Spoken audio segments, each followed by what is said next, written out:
Well, good morning everybody. Let me just organise my fluffy bit.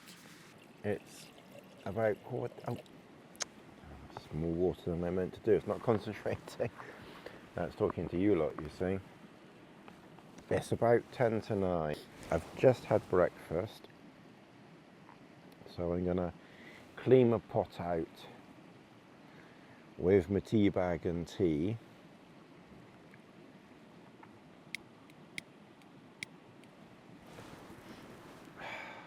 Would really help if I put this lighter in my pocket, because it really doesn't like when it gets cool. But we slept the night with the door wide open. We had some breezes coming up and really trying to take the tent off from this side. Mostly I think the wind comes from behind, literally from behind. But you do get some sudden gusts that come up the valley. But I must admit, I just left everything. It's funny really, because yesterday, as in last night, the night before, the first night here, this is the second night. The first night here, Chris had his pitched a little bit higher and mine was pitched to the ground. And I left the door open then as well. And I thought last night, well, maybe I'll raise mine up. So I raised mine up and left the door open. And Chris left his door open last night, as in the first night. And Chris just popped over to say good morning. And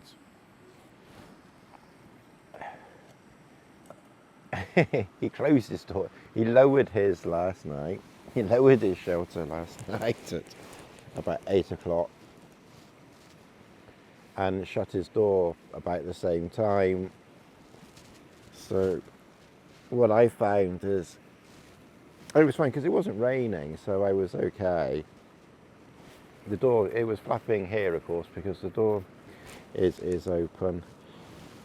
So I woke up, so really, if you can just get used to a bit of a breeze and, and have as much ventilation as possible. Maybe this is a bit too much, I will admit, I probably should have just left it where it was, or just raised it, half of an inch or an inch, rather than, I think I ended up raising it, quite a lot. Yeah, so I raised it quite a bit last night. But what surprised me is that I put my head down at 10 o'clock, about 10 o'clock, because I knew we wanted to try and get going not too late today. And the problem that I find is trying to go to sleep. I often, when I'm out and at home, just don't fall asleep until, or don't really put my head down until 12, 1, something like that. And then I'm really tired and difficult to get up in the morning. So I took a couple of Nitol herbal sleepy tablets that you can buy in the supermarket.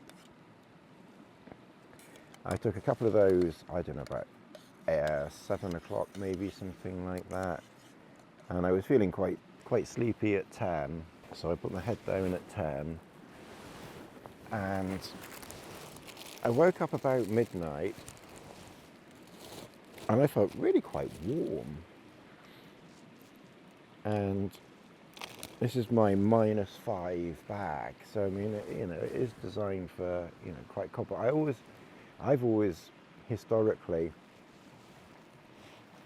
found I need, a bag, at least 5 or 10 degrees warmer than I'm likely to be in, because I'm quite a cold sleeper usually.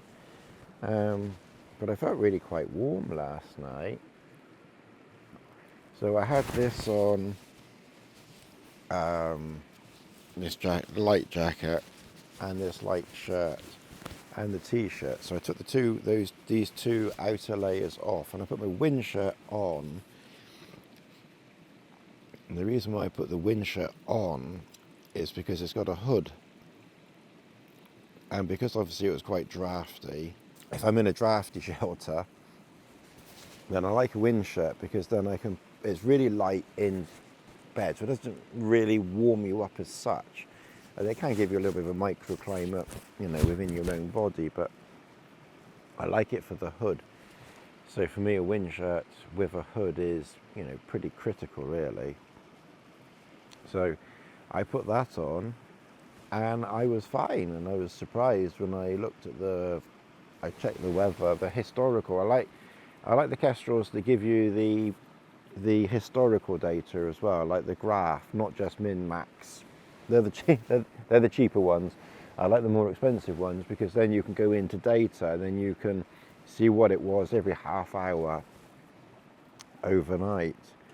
And it went down to about minus 0.1 last night, although Chris had a reading of minus 0.5 there. So it did dip just below freezing last night. I was fine. I was very cozy, and I slept fine. So how you keep warm and dry and comfortable isn't by shutting everything up unless it's raining, or unless it's too windy that you need to. I think the windiness was just at the point where I was happy leaving the door open, because it wasn't continuous heavy wind, as it were. It was just sudden mild gusts that passed after a few seconds, well, a minute maybe, and then it kind of settled down, so I didn't bother doing anything up. I've got no condensation in here, none, absolutely none at all. Like I said, it is raised off the ground more than even I would probably normally do, but it was fine. I knew it wasn't going to rain.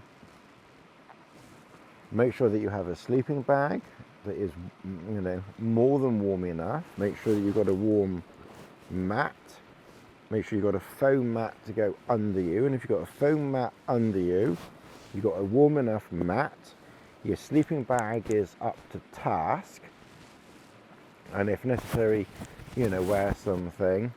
If it starts to get cold, if you haven't got anything on your head, why have you got nothing on your head?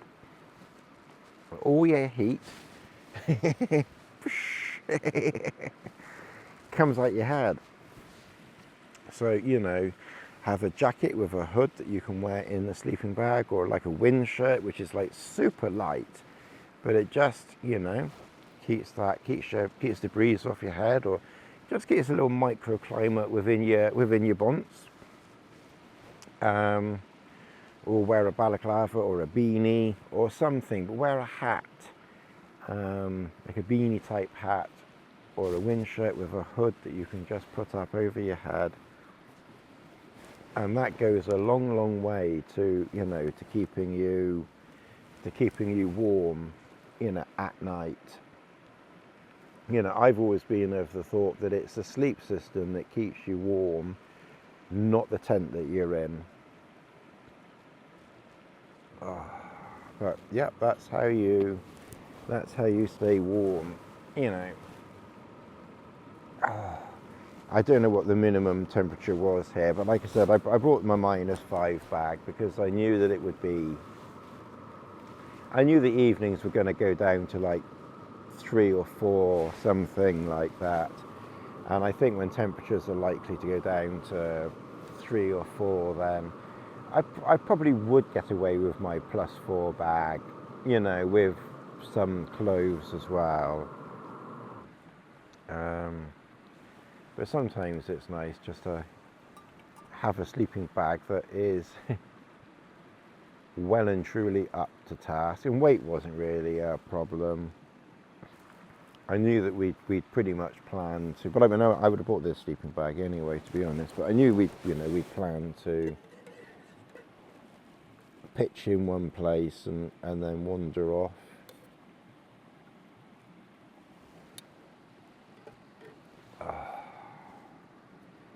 But yep, that's how you stay warm and dry. It's really not difficult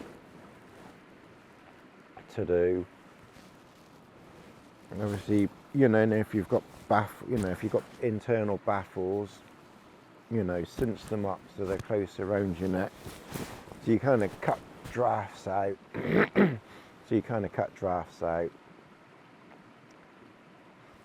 I did see I saw one person walking around the top of the path over there, so we're probably going to have someone. There's a path literally just the other side of the water here. It's probably like 10 meters away from here, but the other side of the path.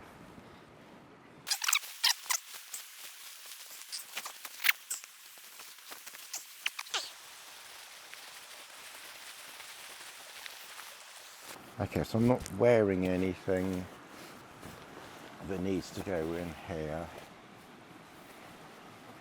Insulated jacket. I'll put the wind shirt in there because I'm not going to need that walking down there. My gloves I might need.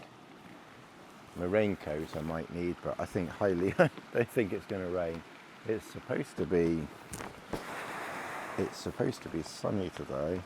I brought the sealskin socks. That was something I learnt from Chris after our first trip up here. Luckily, I didn't need them that first trip at all, and I didn't need them last trip, and I wouldn't have needed them this trip. But as I mentioned, my Innovate Gore-Tex shoes leaked, so my socks got wet. And I really didn't want to have to, I really want to be putting wet socks on at the moment. I do like this. This Gregory pack is nice. It's comfy. It's not too heavy. It's, you know, for this type of pack. I'll try and do a video on it sometime or other.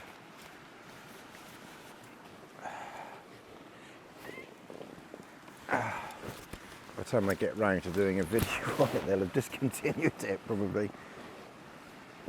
But if I don't get to do a video, this is the Paragon 58, and I think it's good. Like I've mentioned it in a couple of other videos. The only thing I don't like is the pocket on the hip. You can't do it up very well. You know, one-handed when the pack's on. You kind of need a second hand to, and that's a bit fiddly. But the 58 for winter is a pretty good size. If you had, you know, like a huge amount of winter stuff, or like very, very cold winter stuff, then you may want this is the 58, then you may want the 68, because Chris it's got the 68 of this bag. I've probably got enough time for one quick cup up. Yeah, let's get the trousers on. Otherwise I'm going to start to cool off. It's not that warm. Alright, now I'm out, I'm going to put this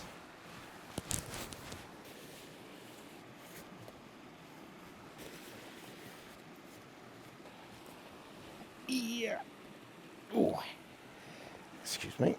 Make one more tea.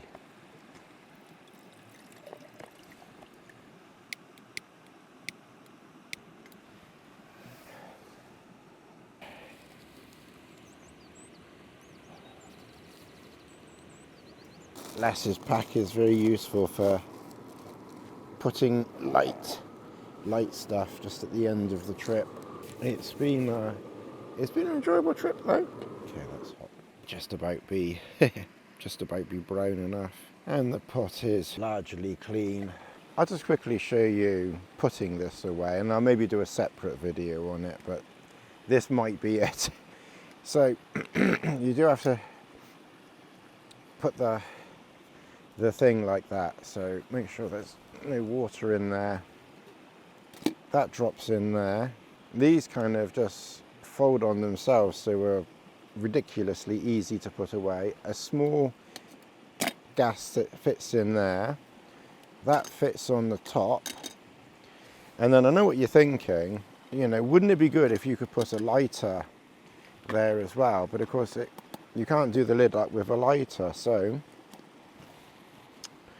if you do your lid up, can you guess where we're going? And then you've got a little recess in there. Get your lighter.